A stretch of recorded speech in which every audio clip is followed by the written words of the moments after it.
Hello everyone, this is Faelor of the Guild Wars 2 website, Boons and Conditions. This video will be going over the Support Warrior. I'm going to be using some MMO lingo, but even if you're new to Guild Wars 2, don't worry. I'm going to be going over some of the basics and trying not to lose you. No promises. How does the warrior support exactly? Well, aside from being the baddest and raddest dude in town, you're a crowd-controlling beast. With minimal downtime, you'll be cycling through all your skills to unleash multiple stuns, knockdowns, knockbacks, dazes, and mobilizes to devastate your foes. If the opposing team isn't targeting you first after your first encounter, you're definitely doing something wrong. Your goal is to capture points, hold those points, heal your allies by shouting like a madman, and as you stun lock your enemy to the point they rage and need to buy a new keyboard and mouse. You're a highly mobile, highly armored, highly annoying son of a buka.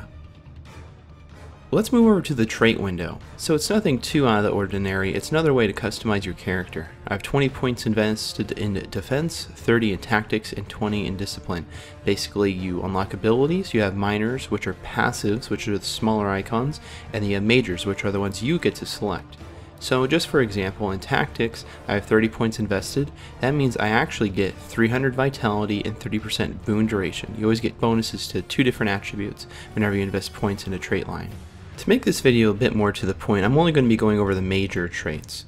So in defense, you have a lot of different options for the adept tier. You have Embrace the Pain, Turtle's Defense, and Last Stand. In the picture I took Embrace the Pain because I was a very big fan of maxing out my adrenaline so I can use my burst abilities, which I'll go over later. But right now I'm a very big fan of Last Stand. I believe it's very important to make sure you're not getting dazed, knocked down, launched, pushed back, or stunned when you're capturing points or trying to hold points. When it comes to the Master tier, you're only going to have one option, and that's Shrug It Off, which activates Endure Pain at 25%. Endure Pain is a stance the warrior can get through other abilities as well, but it's automatically activated once you're at that percent and actually ignores all damage you take for 5 seconds. It's way too critical to the build. Also from the defense tree, I'm getting 200 toughness, which is essentially mitigation, and then also 200 healing, which is going to help my shouts, which I'll go over in a moment. Moving on down to the tactics tree, you basically have 3 traits that I really don't think you're going to be deviating from too much. You have Leg Specialist, which applies 1 second immobilize whenever you cripple a target. That's your hammer 3. In the Master tier, you have Lung Capacity, which makes your shouts have a lower recharge, which is wonderful. And in the Grand Master tree, you have Vigor Shouts, which if anything is going to be one of the most critical traits you're selecting. That makes your shouts heal. And finally, the Discipline tree. You basically have 2 different options for your adept traits. You have Warrior Sprint, which I do like, makes you run faster when wielding melee weapons. It helps you close the gap, which is critical in PvP. You also have Inspiring Shouts, so you can gain adrenaline when shouting. I'm a very big fan of this as well, and you actually see I invested both adepts. I basically have 2 adept traits in there because you can actually go down a tier when you get to Master and Grandmaster. Not that I always advise it by any means, but Inspiring Shouts gives you 27% adrenaline, which if you use all 3 shouts, you're almost at a full bar instantly. It's a great trait. The last one I also love a lot is Mobile Strikes.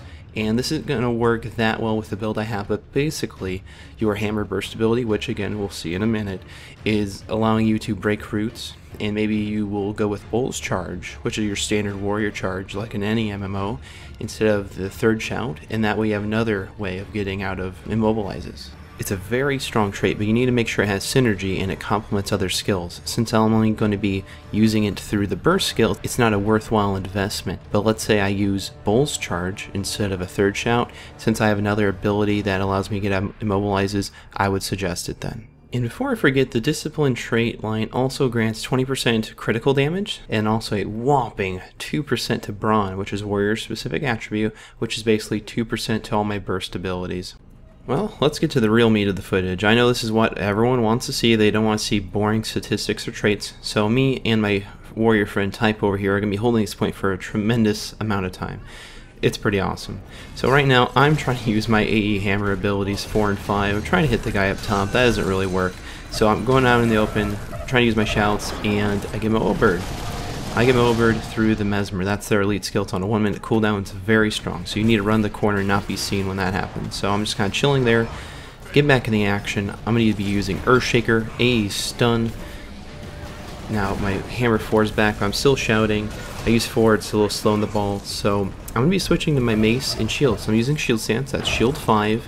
Then I'm going to be using Shield Bash, that's Shield 4. I use my interrupt, number 3 right there, it's out of range. Then I use mace 2. That is a repost. I absorb an attack and then attack again. So here we go, using Earthshaker, trying to get, the stun going off. Using hammer 4, but I get feared through the Necromancer, so it's on cooldown. So check this clutch move. I'm going to be using my elite ability. It's on a 4-minute cooldown. You'll never see in any other PvP video on the interwebs. Bam! So basically Typo is down. He reaches 0 HP. He's about to die. You have to hit F to finish someone off in this game. But what do? I use my banner, which instantly rallies him and grants us a really big buff as well. My health is finally approaching 0, so I end up activating my healing signet. Now this disables my passive regeneration, but it ensures I live another day. Now I do want to point out a very big weakness in this footage comparatively to what I could be doing. Now I do fix in later builds, but I'm not going to be showing that footage now. As a support warrior, you want to be running with 6 out of 6 soldier runes. Now runes are like enchants. When you have 6 out of 6 you get a bonus, and that bonus is whenever you shout, you remove a condition. Look how many conditions I could have been removing. It's a really good rune set you should be using.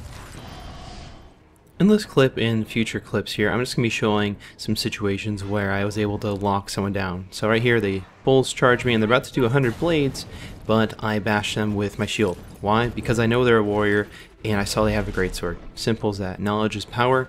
It's a very reactive game. If you're used to playing, let's say, MOBAs, you know that you're not just exhausting your abilities all the time. It's not like another MMO where you're trying to keep up a rotation or what have you.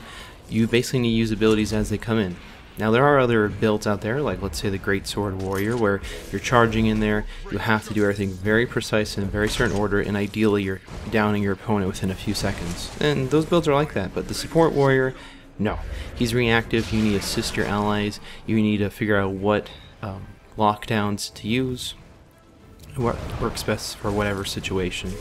If you're interested in perhaps aiding us in creating videos like this, making guides, commentating, or even casting matches, especially when they get that spectator mode in, let us know. BNC is always recruiting fine talent. But otherwise, if you have any questions about the Support Warrior, please include them in the comments below. Don't forget to subscribe and like it. If you like it, tell us why. If you don't like it, tell us why as well. We want to improve, create better videos for you guys. The game's less than 2 months from release, and we're going to be looking to make a lot of content by then. So, thanks for watching. You guys have a wonderful time, and see you in Tyria.